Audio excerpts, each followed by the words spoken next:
Barry, first of all, congratulations on the new album. I mean, I'm just, have you always had this affinity for country music?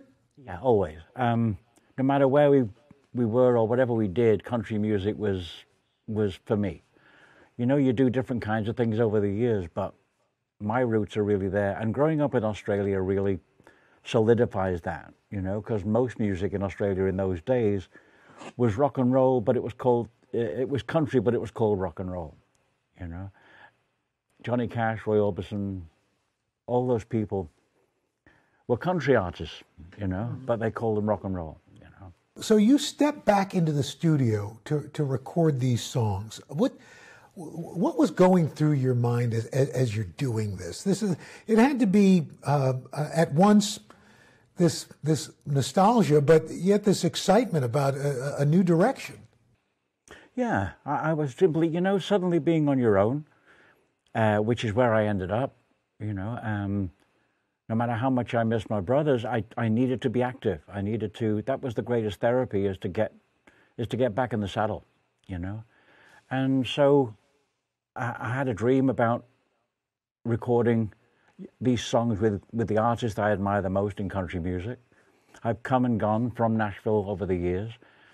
I worked with Ricky Skaggs, and that really got me bitten. And Kelly Lang and T.G. Shepherd, who are sort of veteran recording artists in Nashville, introduced me to everybody else. And so I got to do the Old Opry, the Grand Old Opry, and the Ryman. I got to work in those places and play with other artists. So yeah, it's been a long time coming for me. But being alone, I was able to choose what my dream was. And this was it. You know, I've not lost a sibling, no. And I always think about your song, "How Do You Mend a Broken Heart?" Yeah. It's got to be one of those pains that I don't even know how I would even describe it. I mean, I've lost my parents, but the idea of losing one, that seems a natural. But to lose a sibling is more than I can think about. Well, all of my brothers, and my sister, who still lives in Australia, is still alive and kicking, and she's 2 years older than I am. So I guess the oldest brother doesn't necessarily have to be the first brother to pass, you know. Yeah. So there was a lot of shock. We lost Andy when he was 30, you know. So you know, you have to grow through it, learn from it. You go through the grieving period, and then there's acceptance. But you never quite get over it. So, you know, my parents are gone now, so there's really only my sister and I now. But the reality is, this is what happens. This is what happens. And you don't know when, and you don't know who it's going to happen to, but it'll happen. It'll happen. When you stepped in to record these songs, how did you decide which songs to record? I just made a list of the most obvious ones that had the most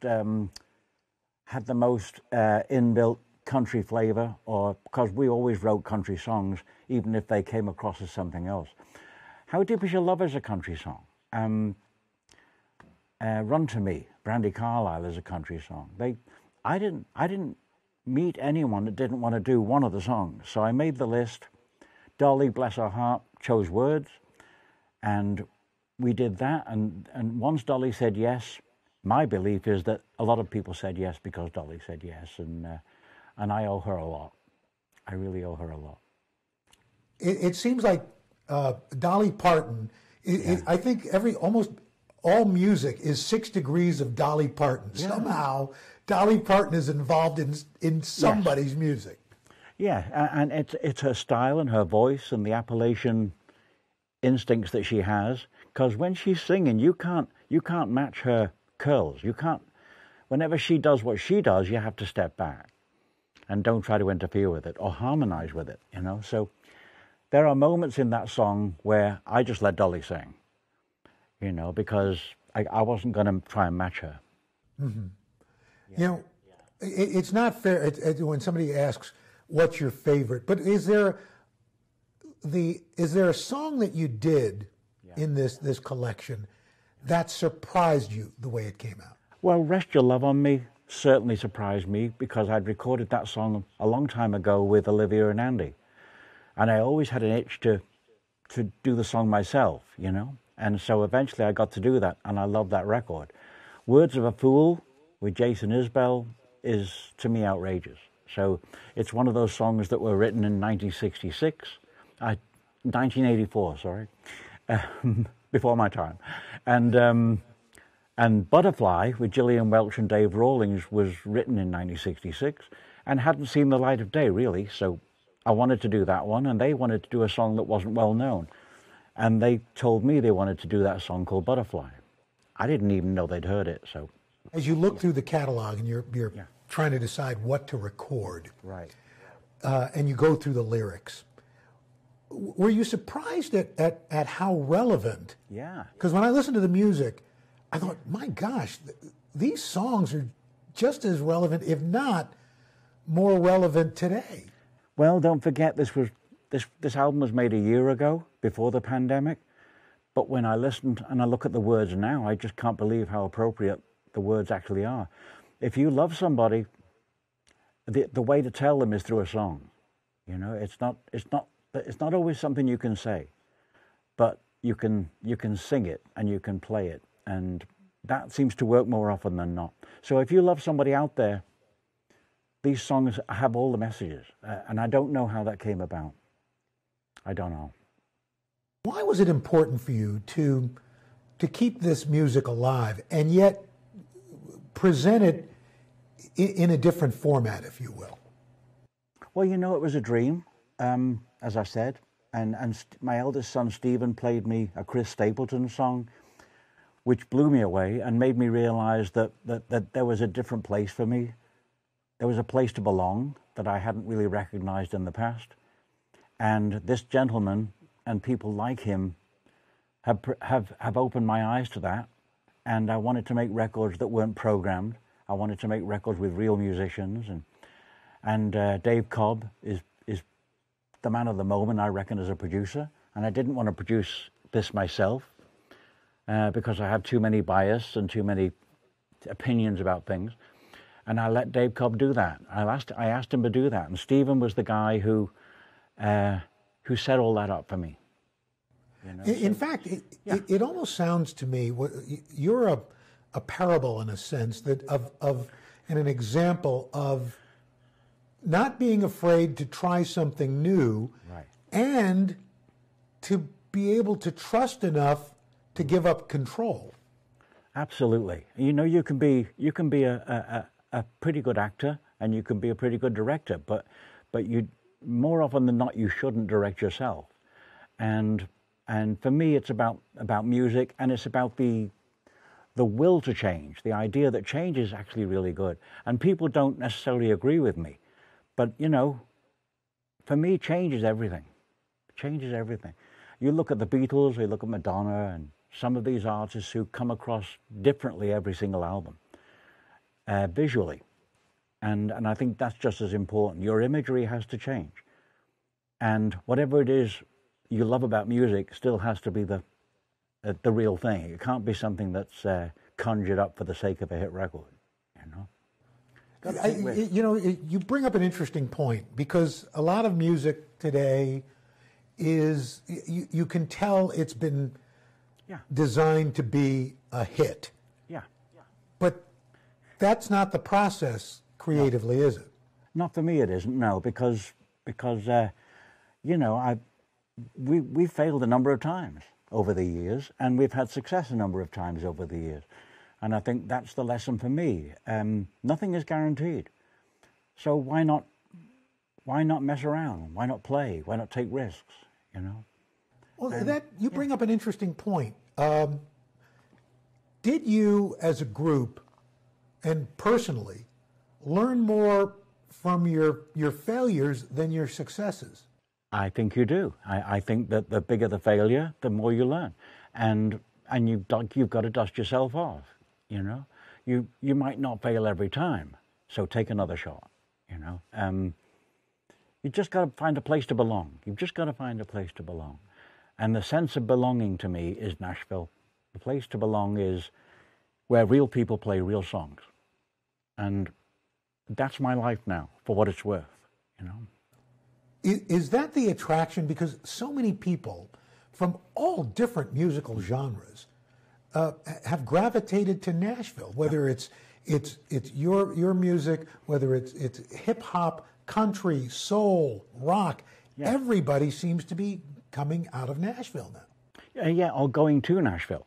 So it's still the sort of the magnet for people who love real songs, and who want to compete at that level.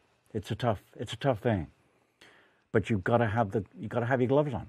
You've got to be ready to compete, and it's a crowded market now. It's a crowded place, and if you're going to do anything, you've got to do it right. You've got to do it well, and you've got to have a lot of real support behind you.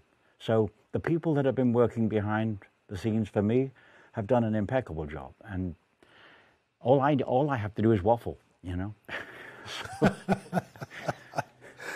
you know, having people behind you, or you can't do anything on your own. Yeah, that's absolutely true. Right. And you know, having, I would think, these angels on your shoulder, yes, of Robin and Maurice and Maurice, I should say, and Andy. And Andy. Yeah. What do you think they would think about this reincarnation of your music? Well, Andy and or Maurice loved the Everly Brothers, and Robin didn't like singing socially, or he just didn't like singing in the lounge for the sheer fun of it.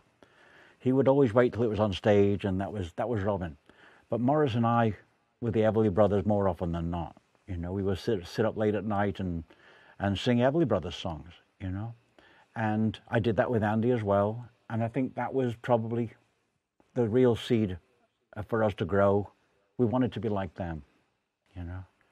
And they were a bluegrass group in the first place, so you learn as you go along. You know, speaking of learning as you go along, I mean, you guys weren't trained formally in music. How did you find this really ephemeral point that allowed you guys to, you know, capture, you know, the sound of a generation? Well, you know, Al, it's not a question you can answer. You know, you're taking a shot every time you walk out the door, and we don't know what the results of anything we've ever done were going to be. You can't judge that. You know, if you walk out of a studio and you can't stop thinking about what you were working on, it'll be okay. But if you walk out of a studio and you're not happy, then that's a sign it's not going to be okay. So you've got to be really happy when you walk out of the studio. You've got to be happy, and you've got to be not being able to help, not wait to get back to finish what you were doing. And so we always knew we were on a good thing, but we never, like Islands in the Stream, I think is a perfect example. It wasn't even supposed to be a duet, you know. But things, the stars align sometimes. And for Kenny and Dolly, they certainly aligned at that moment. You couldn't have planned it. It just has to fall into place. And so always count on that. Always count on that. You are, I think, second only behind Sir Paul McCartney as the most successful songwriter of all time. How did you nurture that? I'm just curious. Did you always know you could write? Yeah, since I was about 8 years old. I didn't know if I could write anything good. I just knew that that's where I wanted to be, and that's what I was going to do. And I think my sister started bringing Everly Brothers records home, and my father started bringing the Mills Brothers home, and I loved the Mills Brothers, and got to meet them eventually, and that was a thrill, you know. Their harmonies and their style of music was ingrained in me from being about 8 years old. So yeah, it's between all the people you admire as a kid, those things stick with you, and you draw back on them. You draw on something like that, you know. When I was a kid, there was no such thing as a chart, you know. And the first hit record in England ever was Al Martino, Here in My Heart. And that was the first time anyone had a #1 record in England. So these little influences, rock and roll, Elvis, 1957, was a real kickstart for us, you know. In writing, and you write, you know, you wrote with your brothers. What is the collaborative process like? Is it an ebb and a flow? Does somebody step back and somebody move forward? How does that work? No, it was always, it was either the three of us around three different microphones, waffling. You know, Neil Sedaka once said, well, you just improvise and something will happen eventually. And we spent a lot of time just improvising and singing nothing, singing without words, and scatting and not knowing really if there was a song that was going to be born or not. And more often than not, there was. So we would do a lot of that, and we had a writing room where we would do our lyrics, and we never did both those things in the same day. In other words, you come up with an idea, one of us might come in with an idea, and we'd all get involved at that point, you know. Massachusetts is a good example of that. That was Robin's idea, and he brought it to Maurice and I, and we finished the song in about half an hour. So that's another thing. It's another thing to follow, you know, that if you do it quickly, it'll be good. But we always made it melody one day, lyrics the next, you know. And that's very important. Why? Because you need to draw your energy up. You need to charge your battery. You need to, okay, we just focus on the melody today. We know what the song is about. Let's focus on how the chorus works. And then we work backwards. Like, how do you get to the chorus? You know, what do you have to do to get to the chorus? And every lyric is vital. So you get your first verse, which is okay, and leads you up to the chorus and the message of the song. And the second verse has to be more powerful. So you're always conscious that the way you use words have to be stronger in the second verse than the first verse. That's just a little lesson that we learned over the years. You got to keep people interested. So when you're not singing, something else has to happen. All those little things, you know. Wow. That make up a good song, I think. But it was always a gang. It was always a gang. Yeah. That's really interesting that you say the second verse has to be stronger than the first. I would have always said, oh, you have to want to hook people and bring them in, but you want it to build. Well, yeah. You know, you've got to see a song. And when I say that, I mean that a song has to go, and it has to keep rising. And the lesson comes from Roy Orbison. You listen to Running Scared, listen to Crying, listen to In Dreams. You know, the pure scale of how he goes from nothing to everything. And that's one of the best lesson I've ever had in writing a song. It's got to keep rising. And then you reach that critical mass. You reach the point where this is it. This is the song rolling itself up now. That's it. But lyrics are really much more important than people think they are, you know? The iconic falsetto. How do you decide where that comes in a song? Well, you know, it was the time of the Stylistics and the Delphonics and all those great black groups, and the falsetto was predominant, you know. If you count Frankie Valli and the Four Seasons, and if you count Brian Wilson and the Beach Boys, it was something that came out accidentally because Arif Marden, who was producing us at that point, asked one of us to sing in falsetto in Nights on Broadway. And one of us had to volunteer to do that. And I remember doing it on our first album for a song called Please Read Me. And so I thought, oh, I'll have a go, you know. And I went out and had a go and discovered this whole different voice, you know. And from then on it became chaos because we couldn't make a record without everyone saying, oh, go on, sing the falsetto again, you know. So I got trapped, you know, I got hoisted by my own petard. Well, be careful for what you wish for, I guess. Be careful of petards. Yeah, ouch. 5 #1 hits on the soundtrack for Saturday Night Fever. When you were recording it, did you know that this thing was going to be as big as it was? No, of course not. We were mixing a live album outside Paris, and Robert Stigwood called up and said, we've got this film called Tribal Rights of a New Saturday Night, and which was an article in a newspaper, and that's what the headline was. He said, and I'm looking for a title for the film, and I'd love you guys to write about 4 or 5 songs for the film, and it's going to be starring this new guy, John Travolta. So it's all we knew. He sent a script, but we didn't read it. We just listened to what he said, because Robert was the guy we wanted to please. And that's the other thing. It's really important to write for someone, you want to please. It gives you an edge, because you're looking to please somebody that's important. Mm-hmm. And we always looked at it that way. So we came up with the 5 songs. We re-recorded a lot of that stuff in Miami at Criteria Studios. And that's how that came about, But you can't predict.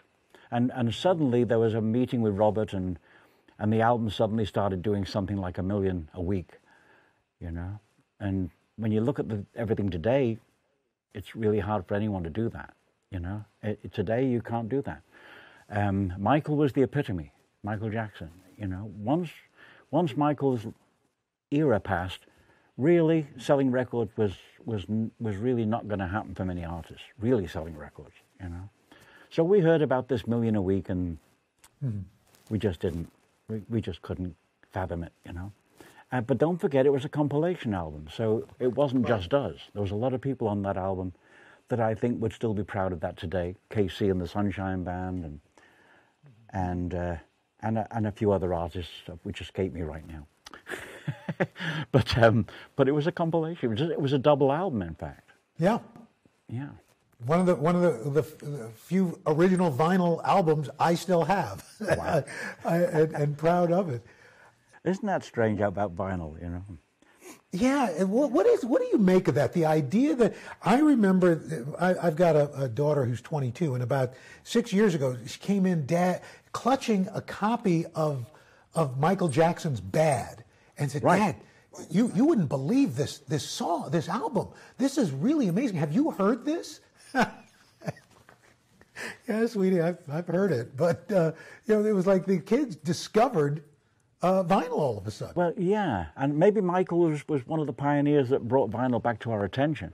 But I've never been able to get truly past tape, recording on tape. Mm-hmm. Never gotten past it. There's still something about that. Maybe it's white noise on a cassette. It just does something special to you. Mm-hmm. And maybe sometimes I find that digital music is a little too clean, a little too pure, And I don't like it when it's perfect, Right. There has to be something going on that excites the song, And that's tape. And it's a lot of interesting people, you say that, and because I do think that today's music does strive for, in what you said, perfection, and maybe the art lies in the imperfect. Yeah, the art lies in the journey. The art itself, if it's an art form, which I guess it is, it relies too much on technology to be something special. I can sit and listen to Alan Jackson all day long, just a guy on a guitar, or any of these other great artists like Ricky Skaggs. It's real, and it doesn't matter that whatever your ideal of perfection is, whatever that is, that you're never going to find that in the record industry. It's something you love or it's something you don't. I've never really thought about categories that much, so I think that's healthy. I like opera as much as I like rock and roll, so I think that's healthy to have that kind of open mind. Works for me. You talk about categories. Saturday Night Fever really ignited a genre that was already, really kind of burning up, and that was disco. But you guys didn't consider yourselves a disco group, but yet you got categorized for a little while in that, that genre. But we were not aware of it. Is the easy answer. We just weren't aware of. We knew about the word, but we didn't know that our music would be classified as disco. It just never struck us that that's what it would end up being called, and that's fine. I still manage to live in the present. I don't worry too much about stigmas and what people thought we were or even think we are now. None of that stuff actually bothers me. And when you think it's 40 years ago, I had a ball. I don't know about anybody else, but I had a ball. What was that like? You guys were the hottest group going after that album came out. What was life like? Did you look at each other and go, "My gosh, we're more than singers now. We're like stars." Well, we started to film Sgt. Pepper's Lonely Hearts Club Band with Peter Frampton, and we all had one Winnebago, and Peter Frampton had his own. So 2 weeks after we started filming, people on the set, the dancers on the set, every lunchtime would start dancing to this album, Saturday Night Fever. And we could hear it from our Winnebago. What's going on, you know? Why is everyone dancing to our record, you know? And within about another week, we had a Winnebago each, which tells you that you've made it. You know, you get your own Winnebago, you've made it. Do a little word association. I'll name a number one from the album. You tell me what first comes to mind. Staying Alive. The never-ending song. Yeah, I get hit with that at every turn, and I don't know why everyone still relates. I think Travolta's probably responsible for the success of that song, but it stopped at 50 in Billboard. It froze at 50, and Al Curry, who was the best record man in the business, he went to work, and in those days you had to add stations every week. People just didn't play your record. You had to add a major station in every major city. That's how your record grew.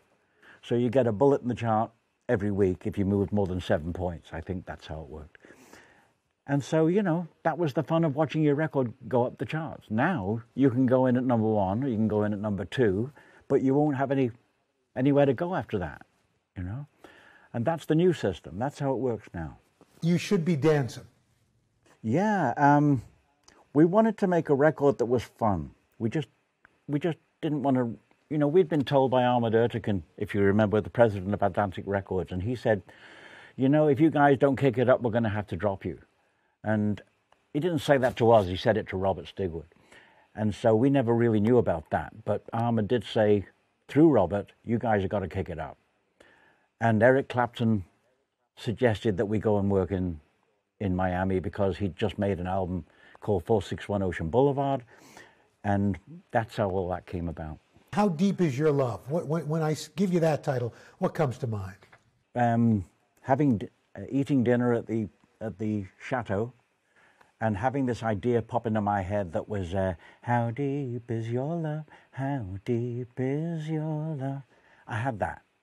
I didn't have anything else, but I had that, and that spooked me because I could no longer eat my dinner. I just said to the rest of the guys, let's get back to the studio because something's going on and I'd like to find out what it is. And that's how the song came about. We sat around the day after and wrote all the lyrics. So that's how it came about. We just knew we had something. It was a special song. We just knew it was a special song. We didn't know what was going to happen to it, but we knew it was special. You guys are the focus of a documentary, How Can You Mend a Broken Heart? Your first number one here in the States. And also, it came after you and your brothers had a little bit of a breakup for a little while. What does that song mean? What does that song mean to you? Well, we were living in, Linda and I were living in an apartment in Kensington, which included the basement. And I was sitting in the basement, and I'd come up with this idea, and Robin turned up at the house. And I think that this was a time after we'd broken up.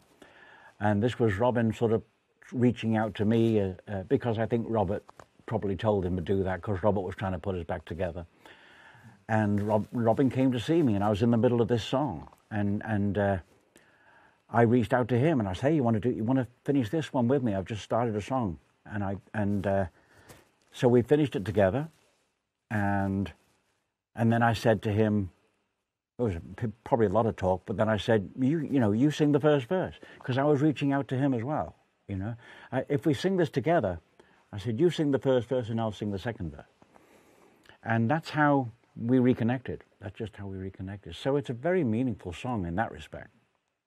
I understand that, and I've seen the documentary, it's really spectacular, but that you haven't been able to finish it because, and understandably so, it's kind of painful for you. I haven't seen it. I did the interviews. I did everything that was asked of me. And I can't vouch for anyone's opinion in the documentary. And I didn't want the burden of the stress of having all of that stuff in my head. I couldn't watch it. I couldn't watch my family evaporate in a 2-hour documentary, you know. I saw the first cut, a little bit of the first cut, and I just stopped myself, you know. No, can't do it. Too sad. In re-recording these songs, I would think it had to have been a very bittersweet journey. Yeah.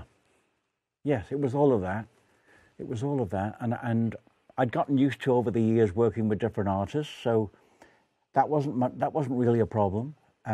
What I wanted to do was get my favorite country artist to sing one of our songs that were basically country songs anyway, and I sort of hoped that would work, and there it is, you know. People said yes, and I never thought for a second that people might say yes, you know.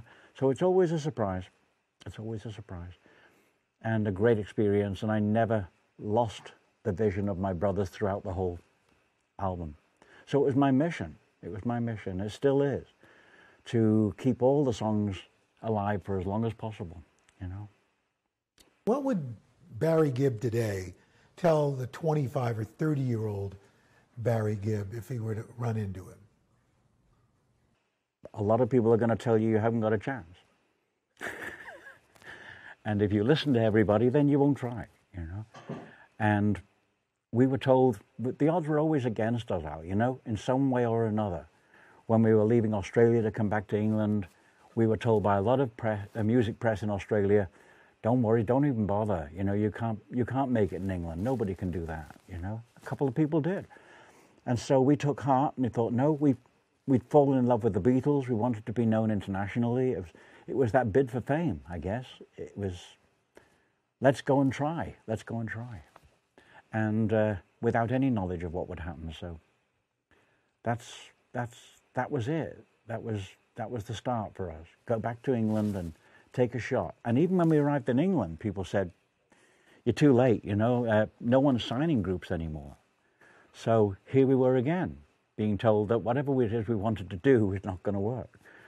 And that made us really strong. That gave us a steel spine.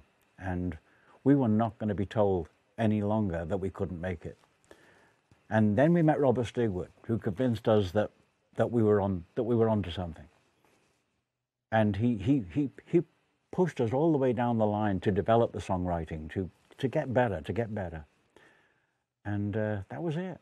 So everything from that moment on was created to please Robert, you know. He was a great manager, one of the last great managers.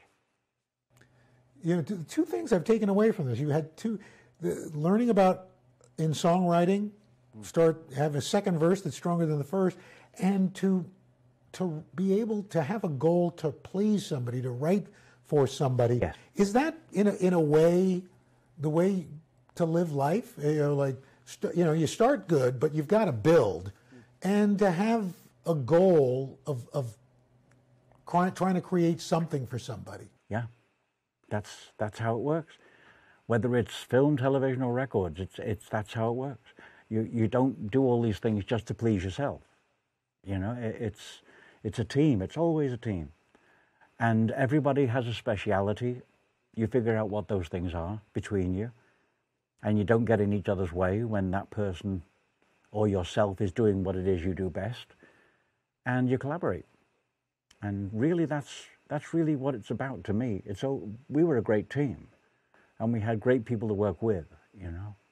Good things happen when everyone pulls together. It must be especially sweet when that team happens to be brothers of yours. Yes. So great love between us was always there, but great competition between us became became a big deal once we became famous.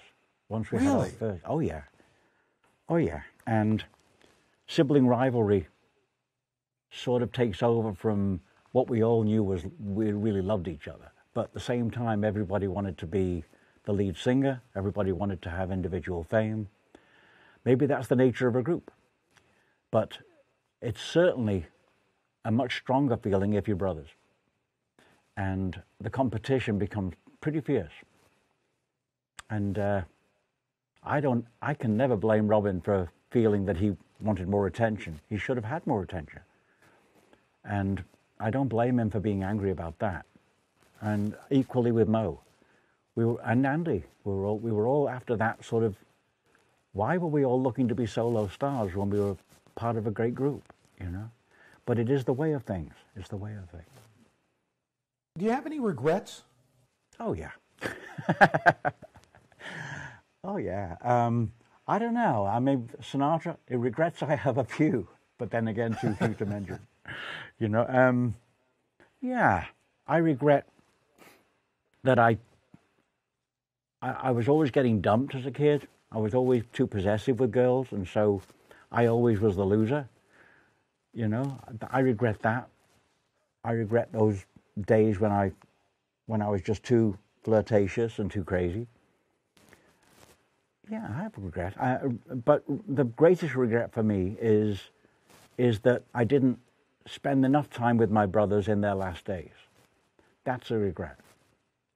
You know, I went to see Robin when I knew his time had run out, and Maurice was gone within 2 days. So, you know, you can't predict these things. It just happened. And Andy, of course, was the first. So, yeah, devastating. What do you want the legacy of the BeeGees to be? I don't know that I can ask for more than we've got, you know. I mean, I really don't know if I can ask for more than that. I just have to keep making music I believe and enjoy it, enjoy what I have in life. And I've been married for 50 years now, you know. Wow. And we celebrated, and it's actually 53 years if you count the time we were living together before we got married. So that's been an amazing journey too. So what more can I ask for, you know? Yeah. Except that my kids are healthy, and that's what I want more than anything else. What would you say if somebody were to ask you, Barry, what is the legacy of the BeeGees? What would you say? I don't know. Haven't thought deeply about that. What is the legacy? Well, I think maybe just being brothers in a group and making it and having lasted for 40 years, which is pretty strange.